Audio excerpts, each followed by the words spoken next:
No ar, o clipe eletrônico, ao vivo, 3396-4944. 3396-4944. Hoje nós vamos discutir um tema extremamente importante, que é saúde pública. No ano passado, a Câmara Municipal de São Paulo promoveu o projeto Câmara no Seu Bairro. Ou seja, foram feitas sessões nas áreas das 32 subprefeituras da cidade de São Paulo, sessões descentralizadas, para que fosse possível levantar um mapeamento criterioso dos problemas da cidade. E o assunto saúde pública foi um dos preponderantes, um dos mais citados nessas sessões públicas realizadas em cada uma das regiões da cidade de São Paulo. Para a gente discutir os 25 anos do SUS, que não são mais 25 anos, estamos nos aproximando dos 30 anos do SUS, mas para a gente discutir construção de mais médicos, Sistema Único de Saúde, os números da OMS, os desafios do setor da saúde no âmbito municipal, estadual e federal, a gente tem o prazer de receber o João Ladislau Rosa, que é conselheiro do CREMESP. Tudo bem? Tudo bom? É um prazer tê-lo conosco. Tá tudo prazer legal? É meu, tudo ótimo. Então tá bom. Também está conosco a professora da Faculdade de Saúde Pública da USP, a Maria Cristina Prado Lovison. Tudo bem? Tudo bem. Tudo calmo? Tudo certo. Quando o Muito assunto obrigado é pelo pública, convite. Quando o assunto é saúde pública, nem sempre as coisas são tão calmas assim, está né? tudo certo conosco por enquanto, neste momento aqui agora, mas com certeza a saúde pública tem muitos problemas. Vamos lá, Sandra Franco é especialista em Direito da Saúde, ela é advogada e está fazendo doutorado na área de saúde pública. É isso, né, Sandra? É isso mesmo. Tá tudo bem? Qual parte? Essa saúde pública nem tanto. Não, temos muita coisa a fazer, Temos, né? Muita coisa a fazer. E o Éder Gatti, que é infectologista do CIMESP. Éder, é um prazer tê-lo conosco. Prazer é todo meu. Obrigado Legal. pelo convite.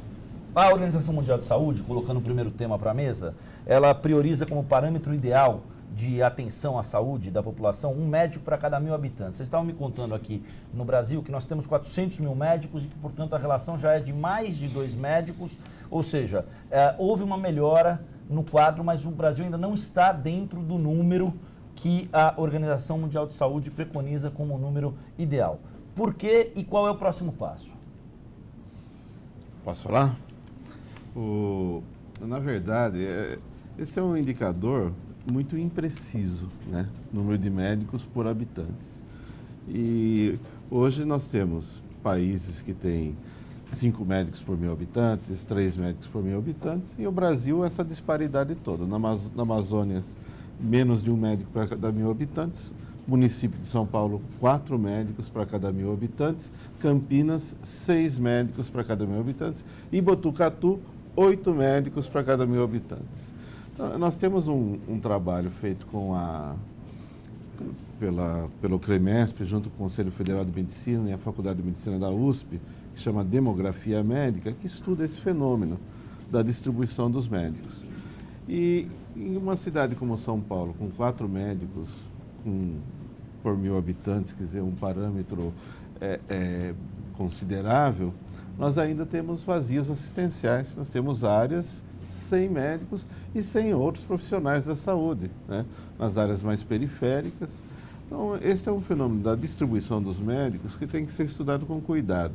São vários fatores, eu acho, desde da remuneração do médico até a segurança nessas regiões com os vazios assistenciais, a distância da região central da cidade e a formação do médico. As faculdades de medicina hoje, a escola de medicina não forma um médico voltado para a saúde pública e principalmente para a saúde pública. O médico é formado, é estimulado a gostar mais daquela coisa cheia de charme, que é trabalhar com instrumentos caros, salários altíssimos e estar nos hospitais melhores e buscam isso, buscam sua clínica, a iniciativa privada.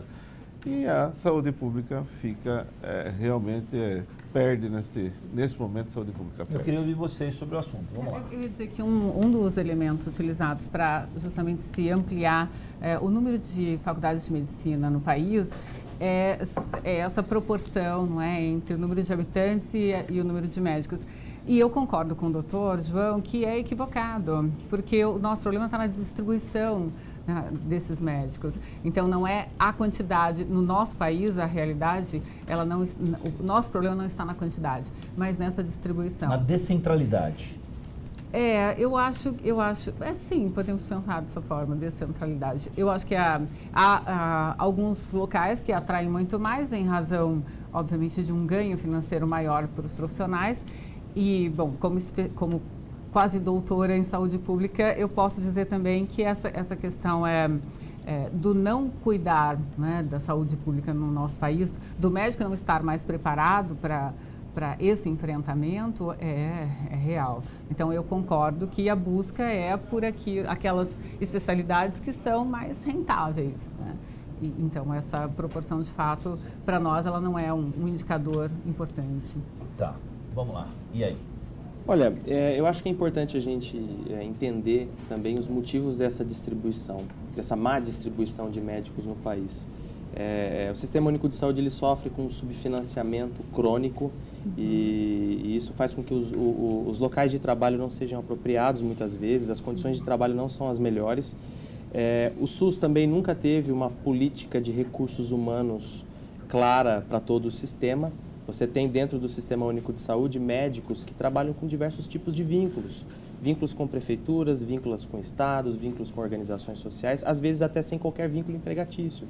Então, assim, com isso, fica difícil você homogeneizar a distribuição de médicos em todo o território nacional, porque o sistema não se organizou para isso. Embora o Brasil tenha um projeto muito ambicioso de se criar um sistema único, financiado por impostos e que garanta assistência integral à sua população, até hoje nós não tivemos políticas que permitissem isso e que voltasse para a manutenção de recursos humanos nas diversas áreas. Então, para resolver esses problemas, o SUS precisa de uma carreira pública, uma carreira estruturada do sistema, uma carreira estruturada, voltada para o Brasil como um todo e financiamento adequado. Esses dois pontos certamente iria melhorar muito esse cenário que foi muito bem colocado pelos colegas. Eu concordo com vários pontos. Eu acho que nós trouxemos aqui os problemas, né, que a saúde pública enfrenta historicamente em vários países, mas tem muitas soluções, né? O SUS é um sistema que ampliou muito o acesso, salva vidas e a população brasileira pode se orgulhar de ter um sistema público de garantia de direitos que trata a saúde como direito, não como mercadoria, não como um negócio, um produto que vale mais quem paga mais. Mas, por outro lado, também isto é muito mais uma construção do sistema do que efetivamente esta aposta que se faz. Então, assim, será que nós estamos formando um médico para o mercado ou estamos formando este médico para este sistema? Ou seja, a aposta na atenção básica, ela é uma aposta que tem que ser para todos. Porque sistemas que são universais, mas são fragmentados como o nosso, onde pessoas que podem pagar fazem uma aposta pelo setor privado, os próprios trabalhadores, que têm isto como um benefício, com desconto em impostos, que inclusive revertem no menor financiamento para o setor público, ou seja, todos pagam a conta dos que têm planos de saúde privado, e ao mesmo tempo essas pessoas não constroem um pacto social de ir lá brigar para que esse SUS funcione e dê certo. Então, o que aparece são as filas, são as dificuldades de acesso, né? E aparece menos nos territórios uma produção de vida muito grande com os programas, por exemplo, da própria atenção básica, mas de saúde da família, da saúde mental, do consultório na rua, mas que fica muito fortemente voltado para as populações mais vulneráveis, mais necessitadas, e a gente naturaliza, né, que o sistema de saúde é um para pobres e outro para ricos, o que é muito perigoso. Nós precisamos formar profissionais para esta aposta de um sistema único que veja sentido em produzir saúde, lembrando que saúde é mais que assistência médica, né? A aposta do SUS, que é um projeto em disputa permanente, por isso que ele tem dificuldade de se viabilizar pelos vários interesses da sociedade, é de que saúde é um conceito mais ampliado, é território, é saneamento, é o jeito que a gente vive, é o jeito que a gente come. E se a gente reduzir isso à assistência médica e incorporação de tecnologia, e formar profissionais com lógica de mercado, a gente vai ter muita dificuldade de construir um sistema que produza saúde. Sem negar a importância, lógico que quando a gente precisa de um médico, ele precisa estar disponível, com agilidade, com alguma flexibilidade de escolha, ou seja, construir materialidade para que o SUS faça sentido para as pessoas. Sem dúvida. O SUS foi criado, veio com a Constituição Federal de 1988. Algumas das premissas do SUS o acesso integral, a questão da universalização, o acesso gratuito para toda a população brasileira. Agora, posto o que vocês comentaram, o senhor, por exemplo, citou a questão do subfinanciamento crônico e a senhora falou muito na questão do conceito do SUS. Aí a pergunta que eu queria deixar para a mesa é: existe ainda uma disparidade entre o SUS pensado conceitualmente e a prática que o SUS... Há uma dicotomia entre conceito e prática? Primeiro que o SUS como foi pensado não é o SUS como ele foi criado. Né? Acho que já é um distanciamento que a gente tem que aceitar como verdadeiro. Aqueles profissionais, e aí se incluem legisladores, profissionais do direito, médicos, enfim, pensaram no SUS de uma outra forma, inclusive em relação ao financiamento. Né? Então, já há um distanciamento de como foi criado e de como ele foi pensado e de como efetivamente foi possível colocar no papel. Como a doutora Marília colocou, é um projeto que ele está em constante construção, porque nós temos aí realmente um dinheiro público que em grande parte ainda é voltado para assistência privada. Então, é o dinheiro público, o recurso público sendo utilizado para o pagamento de sistemas de saúde privados. Então, quando, por exemplo, o funcionário público utiliza o sistema de saúde, ele não utiliza o SUS. Ele possui um sistema privado de saúde que é financiado pelo SUS. Então, o próprio sistema... Que é uma distorção. É uma grande distorção. O próprio sistema de saúde, né, o SUS, ele precisa contratar terceiros que não são da rede para poder fazer cumprir os direitos que a doutora bem colocou, que o SUS, como sendo um sistema de acesso universal, possibilita. Né? Ele possibilita o acesso, mas não oferece a infraestrutura. E aí essa infraestrutura vem do sistema privado. Então o sistema privado está sempre ganhando sobre o sistema público de saúde. Então nós temos sim uma série de construções a serem revistas. Conceitualmente o SUS é maravilhoso. Ele encanta qualquer profissional da área de saúde, da área do direito em qualquer país, né, com qualquer doutrinador que já tenha conversado. Mas, na prática, nós sentimos aqui as dificuldades. Né? Isso, pensando na minha área da judicialização, a judicialização passou a ser uma porta de acesso, aliás, a principal porta de acesso hoje para o sistema. E isso é extremamente perigoso, porque torna o sistema muito mais caro também. Então, essas distorções, elas têm que ser corrigidas, sim. Né? E isso é uma corrida que a gente ainda não conseguiu resolver. A gente não sabe exatamente para onde, qual é o norte que a gente tem que seguir. O senhor estava refletindo aí sobre as observações que a Sandra vinha fazendo. O que o senhor discorda dela? Não é uma questão de discordar. Quer dizer, vamos para frente. Hoje tem gente falando, será que é possível oferecer tudo para todos? Né? Será que isso é possível? Então, o que ocorre com o SUS é que, até a Constituição de 88, quem prestava atenção à saúde, era o INAMPS, que era a Previdência Social. Então, era uma fatia do bolo, né? do bolo do orçamento do país, da nação, em que uma parte pagava aposentadoria e outra pagava assistência médica. Era isto que era o INAMPS. Quando foi criado o SUS, esta fatia que ficava lá com a Previdência ficou só para a Previdência. E o SUS ficou sem financiamento. Além dele ficar sem financiamento, uma parcela grande da população que não tinha acesso nenhum, que antes disso era assim, nós tínhamos o cidadão de primeira qualidade, que era aquele que tinha carteira assinada e direito à assistência médica. E tinha o cidadão de segunda qualidade, que era chamado de indigente, não tinha direito a nada. Né? Não tinha direito a nada. E o SUS trouxe essa massa sem direito para assistência. Então você criou um novo estado de coisas. Né? Aumentou muito a quantidade de pessoas que o Estado era obrigado a atender. Mas o financiamento não acompanhou. E não só o financiamento não acompanhou, que já são 28 anos, vários governos das mais diferentes cores políticas passaram, absolutamente nenhum, investiu adequadamente no SUS. Nunca se discutiu seriamente o financiamento do SUS. e vem emenda com 29 e o CPMF, um caminhão de coisas. Nenhum deles resolveu. Então a gente vê que, assim, do ponto de vista de interesse político, o interesse é muito pequeno, né, na saúde. Tem um grupo de renitentes como nós aqui que lutamos sempre pela saúde, mas a gente vê que, no fundo, quer dizer, agora estamos nessa discussão aí do 10% do orçamento da União, da receita bruta, da receita líquida, e a coisa não anda. Enquanto que você tem hoje em torno de 120 bilhões voltados para a saúde para o ano de 16, e a iniciativa para 200 milhões de habitantes, e a iniciativa privada para 50 milhões de habitantes, eles têm 150 bilhões de reais. Uma desproporção de valor per capita muito grande, muito grande. O número que o senhor trouxe é um número realmente importante. 50 milhões de brasileiros têm acesso à saúde privada. A esse contingente de 50 milhões de brasileiros que têm acesso à saúde privada, reserva-se um montante de 150 bilhões de reais da economia brasileira que são atribuídos à saúde desse coeficiente.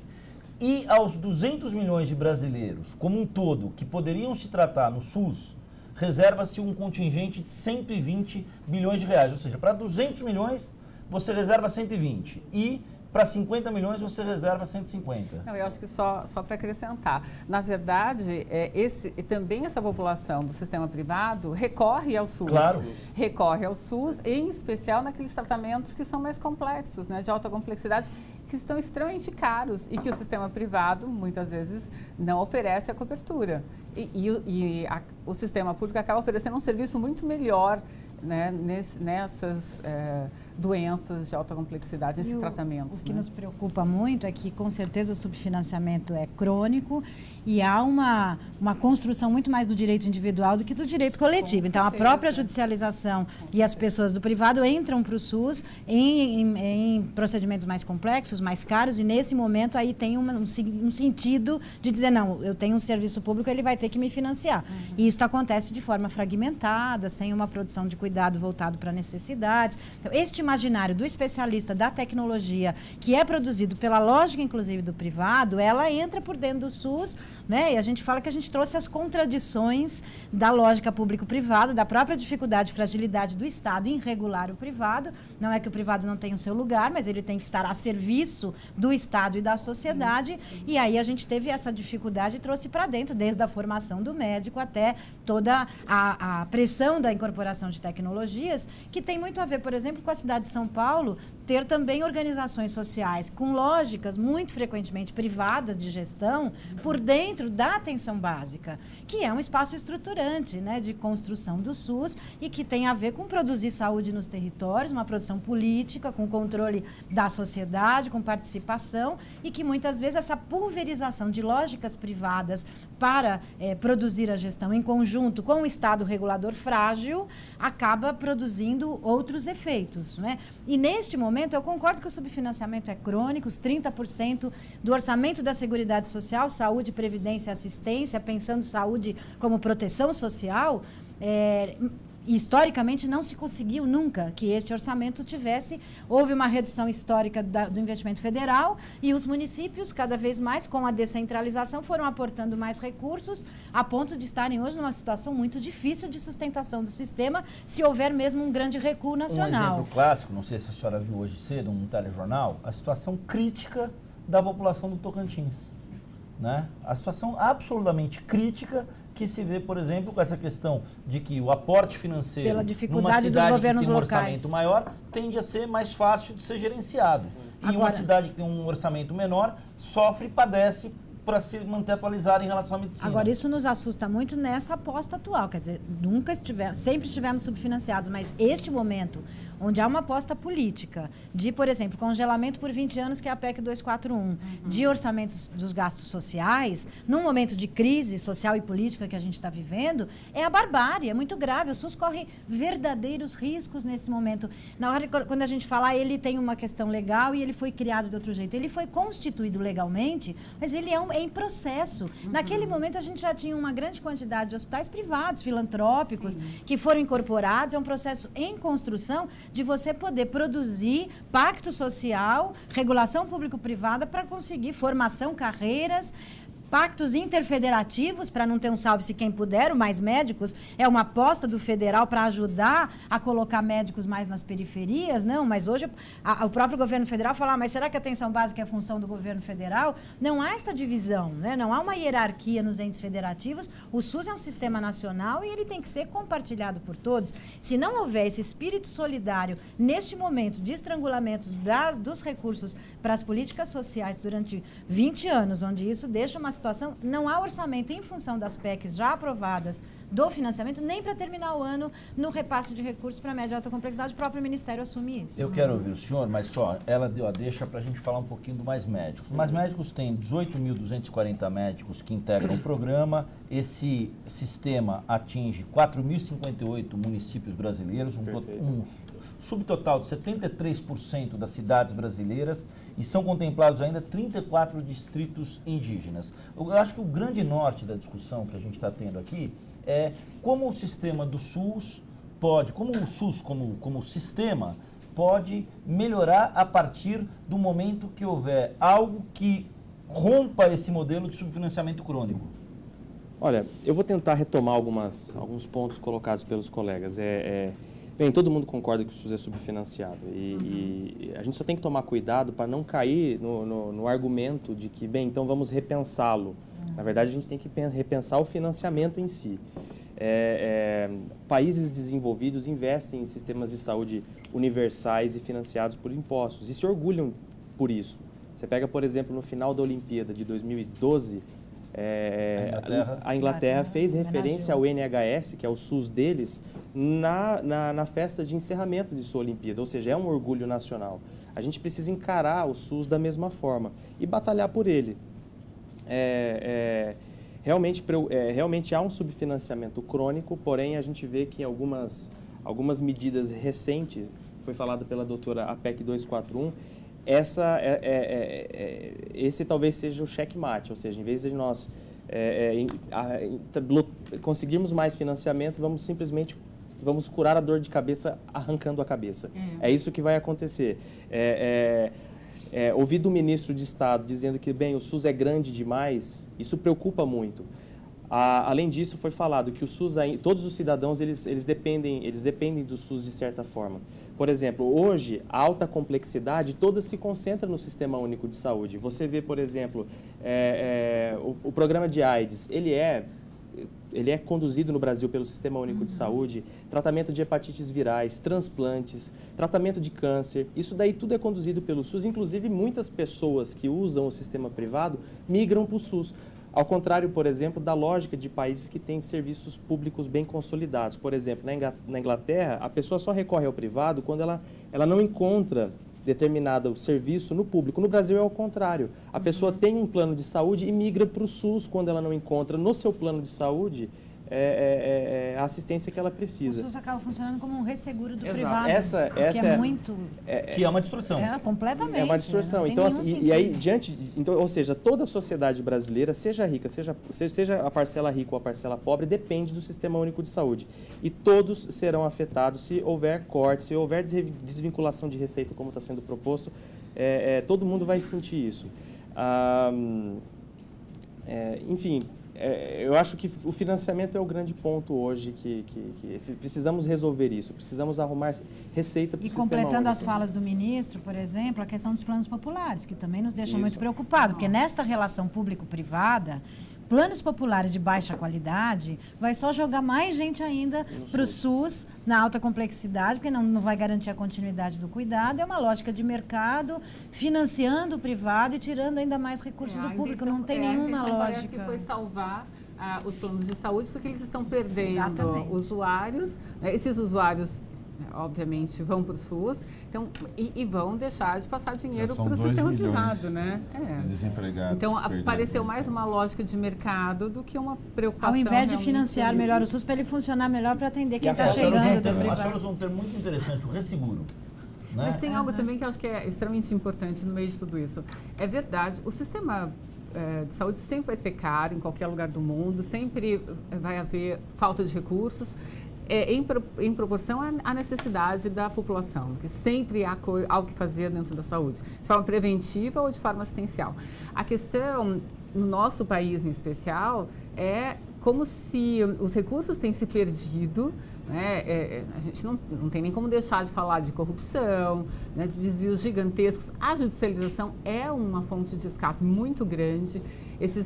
Essas quadrilhas, assim, com todo respeito pelos médicos, dos quais eu gosto muito, mas essas quadrilhas, assim, que se formam realmente de profissionais que não trabalham e assinam seu ponto e recebem, de profissionais que oneram o sistema, tentando, muitas vezes até, de alguma forma, né, trazer um sistema provocar que o sistema fique mais caro, essa coisa das órteses e próteses que acabam afetando o sistema privado, mas que acabam refletindo e repercutindo também no sistema público. Então existe, fora os políticos, não é, que tem uma tendência muito grande a utilizar o dinheiro público como se fosse dele próprio, né? Então isso me preocupa muito. Sr. João, o senhor citou agora há pouco, há uns 5, 10 minutos, o senhor falou que desde que ele foi criado, houve um processo de disfunção que foi passando de governo a governo.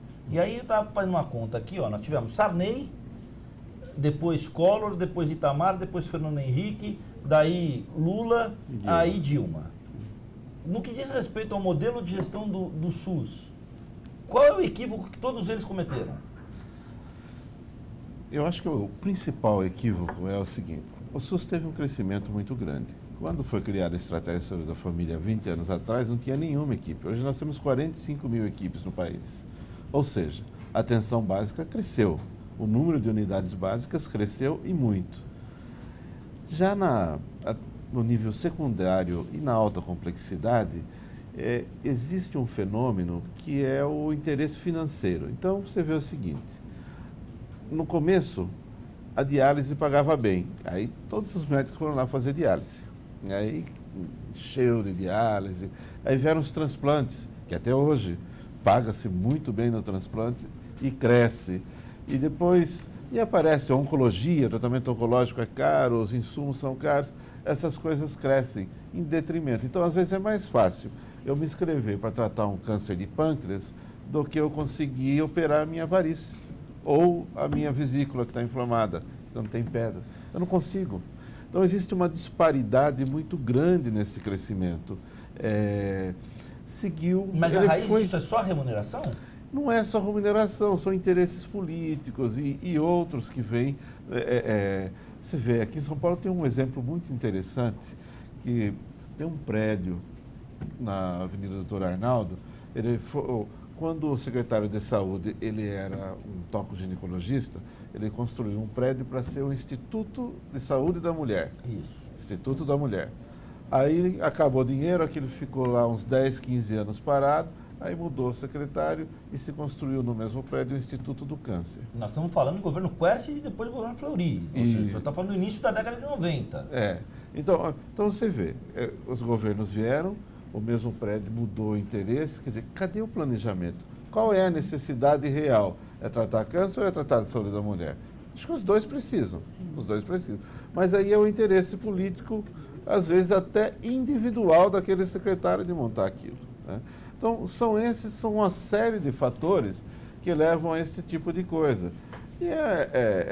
E mesmo você vai para as prefeituras muito pobres não têm dinheiro para contratar um médico, o salário do médico é maior que o do prefeito, a lei não permite.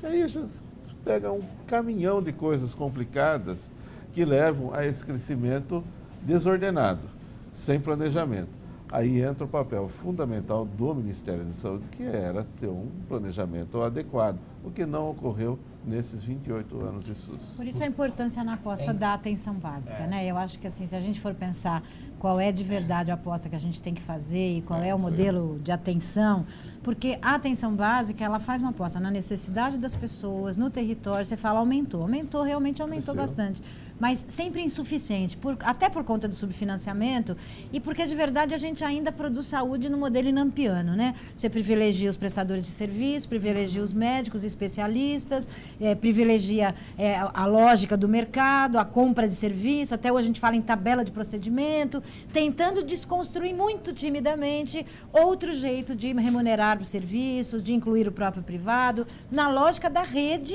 com centralidade na atenção básica. Uma atenção básica ampliada, com especialistas que ajudem a cuidar melhor dos diabéticos, dos hipertensos. Não é uma atenção básica reduzida, focalizada, né? Algo que possa cuidar melhor das pessoas, mas sem ser necessariamente esta lógica da medicalização, da tecnologia. Nós temos uma porcentagem de crianças usando Ritalina, que é o metilfenidato, para déficit da atenção, maior do que em qualquer país do mundo. Precisamos olhar para isso. A doutora falou essa questão do custo de medicamentos é importantíssimo, né? Isso é muito caro e é a história de tratar a doença e não promover a saúde. Perfeito isso. E isso é interessante porque com base nas respostas que o João deu e que a senhora também deu, surge uma outra questão, quer dizer, aparentemente o que vocês estão nos contando aqui, não em tom de denúncia, mas num tom de observação social, que a vivência de vocês na área de saúde permite fazer, nós estamos preparando médicos que saibam ser excelentes oncologistas, mas que não se prestem a ser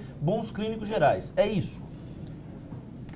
Eu gostaria de ir na linha da questão da estruturação da atenção primária. E aí eu respondo a sua pergunta. O João ele falou que houve uma expansão, mas assim, por exemplo, no município de São Paulo, o número de equipes ainda é insuficiente. Além de ser insuficiente,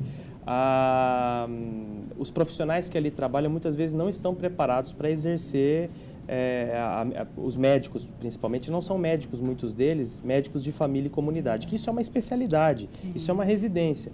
E se a gente pensa que o sistema tem que ser organizado, tendo como estrutura base, como sustentação, a atenção primária, o médico de família e comunidade, como especialista, deveria ser o mais valorizado de todos. Ele deveria ser essa deveria ser a especialidade muito mais procurada e a melhor remunerada. Porque se você coloca um profissional capacitado para tocar as demandas da atenção primária, você certamente vai diminuir muito as demandas do nível secundário e do nível terciário, da alta complexidade. Mas o Mais Médicos não se propôs a tocar o dedo nessa ferida? O Mais Médico, ele assim, a gente precisa entender muito bem o que é o Mais Médico, porque essa discussão ela é muito complexa. Veja, a gente não pode negar a necessidade de pôr profissionais médicos no Sistema Único de Saúde. Então, assim, precisa sim de uma política pública que forneça esse profissional para o sistema, assim como forneça outros profissionais também. Porque o sistema precisamos de oncologistas sempre. Exatamente. Então, assim, o Mais Médico ele tá fazendo uma política de provimento, porém o Mais Médico ele é uma pós-graduação. O médico, então assim, o primeiro problema do Mais Médico, problemas trabalhistas. O médico que trabalha no Mais Médico, ele não recebe salário, ele recebe uma bolsa de estudo. Então assim, você coloca um profissional numa área de difícil provimento, com pouquíssima estrutura, só que esse profissional, pelo próprio conceito do programa, está em fase de formação. Então, assim, essa é a primeira coisa que a gente tem que olhar e olhar com muito cuidado. O governo ele não está fazendo um provimento pensando em longo prazo, pensando em algo permanente. Quando a gente olha nos artigos da Lei do Mais Médico para o Brasil, referentes à formação, o Mais Médico ele propõe mudanças importantes na residência médica. E também com o Mais Médico houve essa abertura de escolas médicas. E aí a gente tem a crítica também na abertura indiscriminada que está sendo feita de escolas médicas. E a abertura feita contando com escolas privadas. Então, o Mais Médico ele proporcionou a abertura indiscriminada de escolas e escolas que está formando um profissional com esse perfil justamente mais especializado, com um perfil mais voltado para o mercado, que não é o adequado. Assim, então, assim, o Mais Médico, ele acaba obrigando o médico a passar por 2 anos na atenção primária, com uma formação básica em medicina de família e comunidade. Sim. Eu acho que é muito complicado uma política como essa, achar que uma política como essa vai valorizar justamente esse profissional. Não vai. Uma política como Mais Médico justamente vai transformar a medicina de família e comunidade como uma passagem na formação do médico para ele atingir outra especialidade. Então, em vez de fortalecer a medicina de família e comunidade, eu acredito que ele enfraquece. Eu acho que o Mais Médicos, ele faz uma importante inflexão, né, na regulação, de a gente tentar reverter. Acho que sim, tem uma inclusão pelo mercado, assim como tem a inclusão e o acesso na saúde também pelo mercado. Até porque tem uma lei de responsabilidade fiscal que também nos limita, quer dizer, temos que ampliar a saúde, descentralizar a saúde, mas não pode contratar gente. Isso nos atrapalha de construir carreiras, né? Então, se eu entender ele como um passo, temos que pensar em carreira. E como é que eu vou pensar em carreira em concurso em congelamento de recursos para políticas sociais por 20 anos? Quer dizer, essa conta não vai fechar. Inclusive, o próprio Mais Médicos nem sabe se continua com todas as críticas que se tem a ele. Mas ele foi uma inflexão numa regulação que até então era autorregulado pela própria corporação e categoria médica, dizendo, olha, tem intencionalidades neste país que a gente tem que dar conta. Então, nós temos que formar um oncologista sim, mas também temos que formar médico de família. E aí toda alteração nos currículos, né, nas diretrizes curriculares, para que você tenha espaços de formação, e não é só do médico. Nós temos fisioterapeutas, temos enfermeiros, temos vários profissionais, talvez enfermagem menos, mas com certeza físio, farmacêutico, que é muito voltado para uma formação clínica individual na sua formação, nas várias universidades, e não estão sendo formados para o SUS. Então, quando a gente fala de um núcleo de apoio à saúde da família, com vários profissionais para poder ampliar o cardápio de oferta da atenção básica para além da assistência médica, porque uma dor no joelho, às vezes eu preciso fazer muito mais coisa do que tomar remédio para essa dor no joelho, e esses outros profissionais são muito poderosos, eles também não estão sendo formados para o sistema. Então, é uma formação conjunta, em equipes multiprofissionais, com as residências multiprofissionais que a gente tem que avançar. E eu acho que o Mais Médicos, sim, ele trouxe médicos cubanos que vieram de uma formação completamente diferente e coloca em disputa, né? Coloca em disputa os próprios médicos brasileiros. Não vão como ficar, é que nós né? estamos sendo formados? Por que é diferente? Como que é diferente? Como é que a gente faz para cuidar das pessoas? Agora está saindo aí um seriado médico sobre uma unidade básica de saúde pela Universal Channel, que a gente fala, olha, tudo bem, uma lógica do médico, mostra lá o dia a dia do médico, mas pelo menos não mostra no pronto-socorro, naquela lógica glamourizada do Dr. House, dos grandes urgências, para produzir sentido do que é, né, produzir um centro de saúde, ajudar a cuidar daquela comunidade. E eu acho que é uma inflexão importante. Mas com certeza é um passo, né? Se ele acaba agora, nós vamos voltar talvez para estaca zero. Eu acho que ele tem que ter continuidade na carreira em outras Não, mas de certa forma, assim... Não, claro. Não, eu só Não, queria, fica à vontade. se você me permitir, na linha, em continuidade. Não, eu acho assim, ok, tem uma política ali, uma política que a gente considera como provisória. Sem dúvida. Só que o governo ele deveria, logo em seguida, vir com um plano permanente, um plano que realmente causasse o provimento de profissionais no SUS. Porque não adianta nada ter o Mais Médico aqui, sendo que ele só vai ser mais um fator para um cenário completamente caótico do mercado de trabalho médico. No SUS, temos médicos municipais, médicos que trabalham pro Estado, médicos que trabalham... Só aqui no município de São Paulo tem mais de uma dezena de organizações sociais que empregam médicos, e dentro das organizações sociais, muitas vezes elas terceirizam, ou seja, é o fenômeno da quarteirização para empresas médicas, que essas muitas vezes repassam dinheiro por caixa 2 para outros profissionais. Existem dos médicos X consultas, X exames, então, assim, não cuidar das então, assim, pessoas. o Mais Médico ele foi Sim, colocado num cenário completamente caótico do mercado de trabalho médico. Então, assim, faltou do governo uma medida que organizasse isso. Talvez uma carreira pública. E talvez o município de São Paulo tenha médico. tamanho para fazer o seu Mais Saúde, né? Que é para além do Mais Médicos, mas para que, inclusive, numa quebra de descontinuidade desse programa, a gente não vá para um caos absoluto, né? Sr. João, o senhor citou agora há pouco a questão da diálise. Eu lembro há uns 4 ou 5 anos, teve uma edição do Globo Repórter que mostrou o caso de um cidadão lá do interior do Amazonas, de uma comunidade ribeirinha. Ele ficava horas e horas dentro de uma embarcação para ir até uma cidade onde ele fazia hemodiálise, depois pegava o barco e voltava lá para onde ele mora, e aí tinha 24 horas para ficar livre disso e voltava de novo nisso. Então, assim, ele passava, resumidamente, 2 dias no barco para ficar 1 dia fazendo hemodiálise para voltar para ficar mais 2 dias indo e voltando. E eu lembro, isso faz uns 5 anos, mais ou menos, numa edição do Globo Repórter.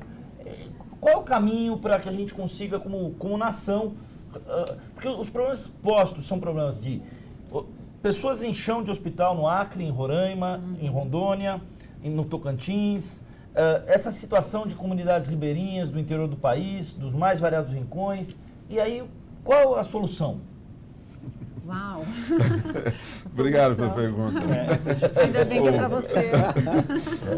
Veja, A realidade é muito diferente em cada canto do país. A solução para a Amazônia é outra. A solução para a Amazônia não é essa que nós temos para São Paulo. Lá eu tenho certeza que um estado daquele tamanho tem 3 milhões de habitantes, né, e tem 1.500 médicos.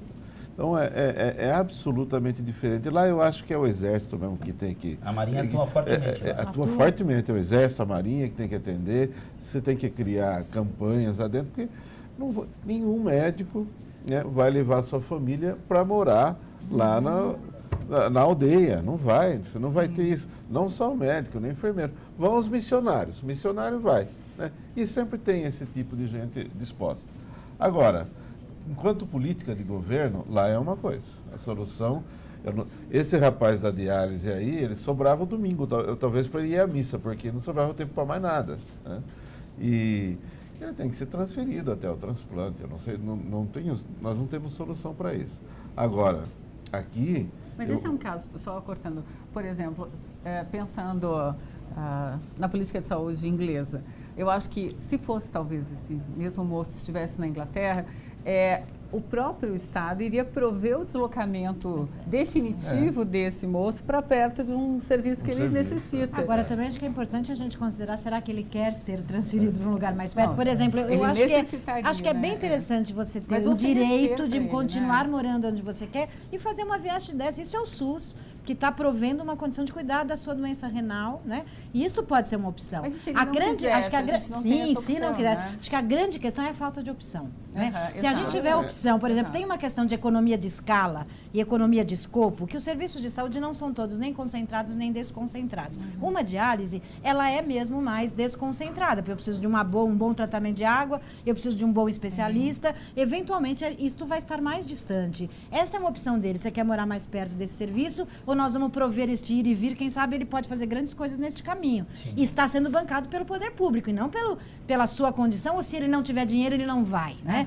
Agora, também dar a opção dele estar mais perto é sempre uma opção, mas pode ser que ele não queira, isso que eu quis dizer. Não, com certeza. Ô, Wagner, aqui, uma coisa que eu acho que está virando consenso, até entre os especialistas, que a base de tudo é a atenção primária à saúde.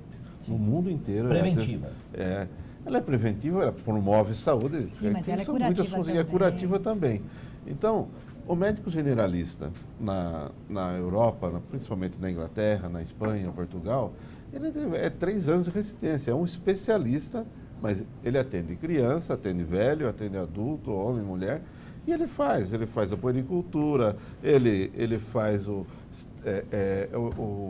pré-natal, ele cuida da gripe, da hipertensão.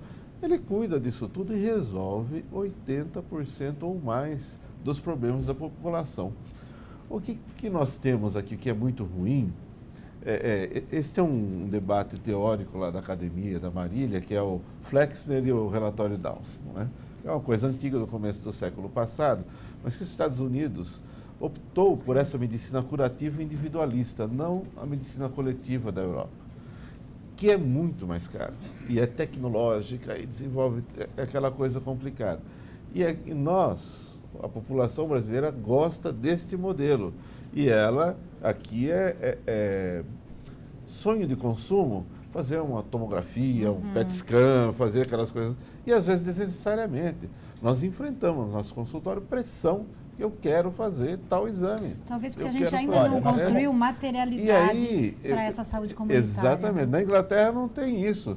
Se o generalista falar, não, o senhor não precisa ir no cardiologista, a sua hipertensão, a sua cardiopatia, eu vou cuidar, ele vai cuidar e ninguém reclama. Lembrando que nessa rede comunitária tem urgência e emergência, tem centro de atenção psicossocial, não é só um posto de saúde. A gente tem muito pouco tempo para terminar o programa, mas eu queria deixar a pergunta do Adelson Silva, lá da Zona Leste, que está nos assistindo e que mandou uma pergunta para vocês. Eu queria que vocês fossem, por gentileza, bem sucintos. Começando por você, Sandra, como é que o posto de saúde pode ser responsabilizado quando faltam remédios essenciais para diabetes, para hipertensão? Qual é a responsabilidade que incide sobre eles se faltam também especialidades médicas? Bom, primeira coisa, pensando no que a doutora Marília até falou, que é necessário buscar soluções coletivas, é procurar o Ministério Público. Porque existe sempre um promotor de justiça, de cidadania, alguns até especialistas, né, na área de saúde, que vai ouvir essa reclamação e, através dele, já vai ser instaurado um inquérito civil para apurar por que é que esse medicamento, que é essencial e que está no rol de medicamentos da farmácia popular, por que ele não está ali sendo oferecido. E se faltam especialistas, é a mesma coisa. A cobrança, ela pode ser feita através do Ministério Público.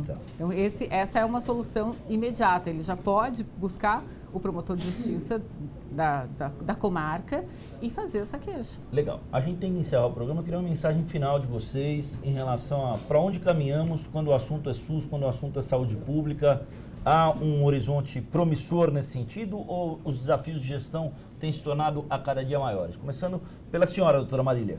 Acho que os desafios são cada vez mais maiores, mas a gente continua acreditando que nós vamos ter e temos administradores e gestores públicos que deem conta disso. Acho que além da judicialização, fica a aposta de que a gente participe do nosso bairro, do nosso posto de saúde, vá atrás do gestor, tem ouvidoria, tem controle social, tem conselho nessa unidade, não pode faltar remédio. Especialistas talvez não vá ter, porque nós temos que ter médico, nós vamos ter que ter assistência à saúde como um todo, e eu acho que nós temos muitas condições de enfrentar maior formação, pensar nas carreiras públicas, enfrentar uma reforma do Estado para ter uma máquina administrativa mais ágil e uma regulação mais potente que os interesses da sociedade prevaleçam sobre os interesses individuais. O senhor que é conselheiro do CREMESP, sua mensagem final, senhor João Ladislau, a gente espera tê-lo, a exemplo do que acontece com a mesa toda, tê-lo em outras ocasiões aqui na TV Câmara. Eu já vim aqui outras vezes. Queremos ter mais vezes, discutir mais vezes a saúde sempre que for possível. Eu sou um otimista sempre, né? Quando eu faço essa análise, que nesses 20 anos de SUS nós crescemos sem planejamento, falta investimento, mas eu acho que nós crescemos e melhorou muito. Apesar de tudo, uma parcela da população brasileira que não tinha acesso nenhum, hoje é atendida. Precisa melhorar muito. E eu acredito no bom senso. Eu acho que nesta confusão que a gente vive, nesta selvageria que é o capitalismo, a gente consegue de vez em quando ver uns raios de bom senso, uns raios de luz que iluminam as pessoas e as coisas avançam. Então, eu acho que nós vamos caminhar para ter um SUS decente que atenda todo mundo equitativamente. Éder, o senhor que é infectologista, presidente do CIMESP, obrigado pelo bate-papo, obrigado pela participação. Sua mensagem final, ainda no sentido de para onde caminhamos. Bem, eu que agradeço o convite. O SUS ele foi um grande avanço. Apesar de todos os problemas que nós colocamos aqui, o SUS ele trouxe saúde à população, ele trouxe acesso a serviços de saúde à população. Nós tivemos queda de mortalidade infantil, o perfil epidemiológico das doenças brasileiras mudaram, enfim, temos uma política muito clara de imunização, de tratamento de câncer, transplantes, ou seja, todos esses foram avanços que o SUS trouxe. E não podemos abrir mão desses avanços e precisamos avançar ainda mais. Então, a população brasileira precisa abraçar o Sistema Único de Saúde e lutar por ele. Então, a mensagem final que eu passo é que a população defenda o SUS. Vamos brigar por mais financiamento, vamos, eventualmente, se faltar remédio na unidade, se a pessoa eventualmente ficar desassistida, não abra a mão do SUS e vá atrás de um plano e vai, enfim, se descabelar, vai, enfim, comprometer todo o orçamento para conseguir um plano de saúde. Não. Procure os órgãos competentes e reclame, lute pelo SUS. Essa é a mensagem que eu passo para a população de São Paulo. Legal, obrigado. Também a gente espera tê-lo em outras oportunidades. Obrigado. Por fim, a doutora Sandra Franco, advogada, especialista em Direito da Saúde, também doutoranda na área de saúde pública. A mensagem final da senhora. Não, acho que todos aqui somos apaixonados pelo SUS, sem dúvida, mas eu acredito mesmo que só com uma vontade política, e a vontade política, ela necessariamente exige cidadãos críticos e conscientes, é que vai ser possível transformar o nosso SUS. Acho, e aí eu tenho que falar da minha área, acho que é essencial que os operadores do direito estejam mais preparados para entender como funciona a saúde. Acho essencial que juízes parem de dar liminares desnecessárias, né, e que encarecem de sobremaneira o nosso sistema. E acho que tudo isso é cultura. Tem de haver uma cultura para aquelas pessoas que trabalham diretamente na saúde e cultura dos cidadãos também. Até em aceitar transformações profundas que são possíveis de fazer na área para que o sistema se torne melhor. Legal, obrigado. Estamos à disposição. Muito obrigada. Com produção da Larissa Vitoriano e edição da Juliana Quintela, chega ao final o nosso clipe eletrônico de hoje. Queria agradecer também ao Adelson Silva, lá da Zona Leste, que nos mandou pergunta sobre o assunto saúde pública. A gente vai voltar ao tema no decorrer da programação da TV Câmara. TV Câmara São Paulo, informação para a cidadania. Obrigado e boa tarde.